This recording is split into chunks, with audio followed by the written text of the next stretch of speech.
Crash 4 It's About Time launches in about 2.5 weeks, which is something I didn't even fully realize until saying that just now. Wow. Developed by Toys for Bob with some help by Beanox and Activision Shanghai, apparently, the game looks to pick up right where Crash 3 Warp left off all the way back in 1998. I grew up with Crash 2, 3, Crash Team Racing, and Crash Bash, and greatly enjoyed the recent remakes of most of those games, so I've been immensely curious to see how they'd handle the bold endeavor of making a full-fledged sequel to Naughty Dog's console-defining trilogy. So, how does Crash 4 stack up against those games?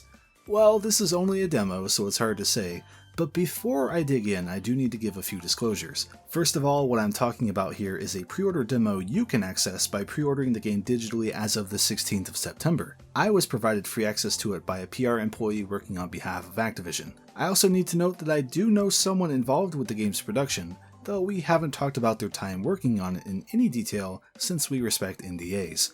But if you feel you might need to take my opinions with a few grains of salt after all of that, feel free. So, how is Crash 4 shaping up based off of this demo? Well, I can tell you right off the bat, it's a heck of a lot better than the last time a 90s animal platformer came back with a long-anticipated 4th entry, that's for certain. The demo gives a glimpse at 3 stages, though one could argue it's more like 2.5, but that will make sense later. Also, my footage may show off a couple hidden gem locations, so if you don't want to be spoiled by stuff like that, be wary. The first stage, Snow Way Out, sees Crash immediately coming into contact with a mask that lets you slow time momentarily at will with the press of a button. This is immediately a pretty big shakeup from the original titles, but it pretty quickly feels like a seamless addition to the Crash moveset and design philosophy. I was a bit surprised by that. Speaking of Crash's moves, most of the abilities you remember are here. Crash can use the spin attack, of course, and can jump at the touch of a button. A second tap will make a second, shorter double jump occur, and this can be used after a mid-air spin attack if you happen to be wondering. Crash can also crawl, slide, and slide jump. There's no extended spin attack, run button, or Wumpa gun here in this demo from what I could find. I'm unsure if it's due to the impressively smooth animation, but I found Crash to feel a touch floatier and lighter than my muscle memory was accommodating for right up front. I must have gotten very used to the Insane Trilogy's controls because I had to dedicate some time up front to really acclimating to controlling him here. But it's not a bad thing, and after about 5 minutes or so of play, I quickly dialed myself in, and Crash felt very natural and pleasing to control from then forward. I'm also pleased to report that the stage was well designed and felt very Crash, even in the face of its new twists in addition to the usual formulas. I had some concerns going in that the new situational masks, like the time control mask, might feel like a bit of needless meddling with something that just worked, but they're confined to specific sections of the stage that are designed just for them.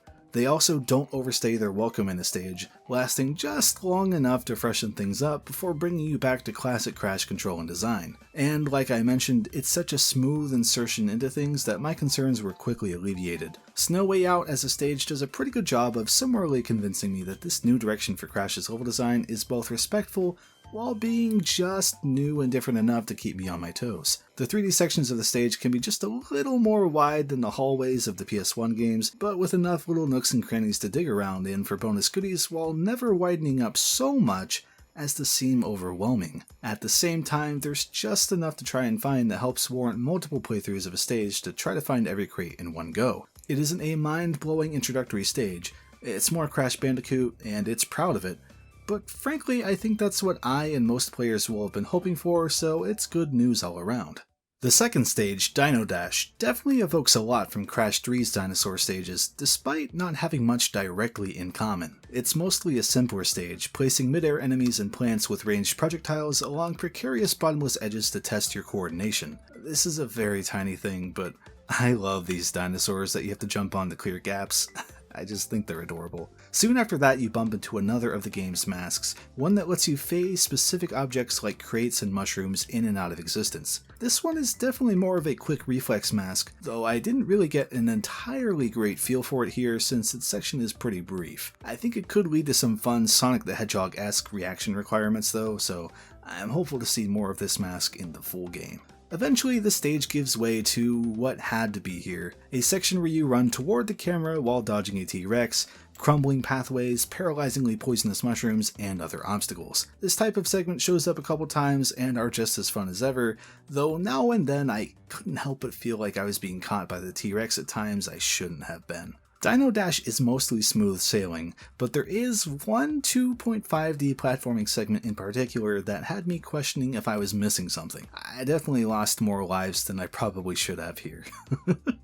The idea is simple enough on paper. Carefully maneuver through these moving platforms with lava spewing up, and slide under these rocky gaps and then slide jump out of them to make it through. More often than not, I found myself reflexively slide jumping too early, hitting the rocks themselves, and then getting smacked down, instead of the momentum carrying me through the gap like I was hoping for. It's quite embarrassing, but I still feel like I got through this section mostly by luck. If you're playing the demo soon, or just get to the stage in the final game, please come back and let me know if you struggled or not here so I can feel more or less validated. It's all I've got to live for anymore. The third and final stage in this demo is called Ship Happens, and you actually start the level as Dr. Cortex himself. He has a very short single hop, the ability to dash a set distance in the direction you aim, and a phaser that can shoot crates and turn enemies into either solid platforms or bouncing platforms. This is definitely a curveball, and I feel like I need to play more as him to get used to how he feels. He definitely doesn't feel as good to control as Crash. That air dash in particular makes me anxious in a not great way each time I use it, especially in this short 3D section. But with more playtime, I'm sure it evens out. I came out of his stage enjoying him overall though. He definitely doesn't play like Crash at all, of course, but the unique ways that he has to approach stages is an interesting mix-up. Part of why I feel like I need more time with him to get a better idea though, is that he quickly intersects with Crash's Snow Way Out stage, sneezing and hitting a button that drops the ship from where it's lodged, and then control shifts back over to Crash. From here you play a remixed version of Snow Way Out. It's largely the same, but almost feels like a challenge mode with more dangerous TNT placements and the like. I hope the full game does more with this character swapping concept, because as neat as the notion is here, in the context of this demo, it mainly amounted to me grappling with a new character, and just as I started to get used to playing as them, I went back to play as Crash to a stage I'd basically already been through. That's not to complain. It's just more to state that there's potential here, and I can't wait to see what all is done with the idea of Cortex messing with Crash throughout a stage. So those are the stages, and you may have noticed what I've neglected to mention so far. The game's presentation is quite a delight. The few music tracks on offer here feel Crash, but don't stand out too much on their own in this demo. But the art direction and animation work pull a lot of weight here with the charm.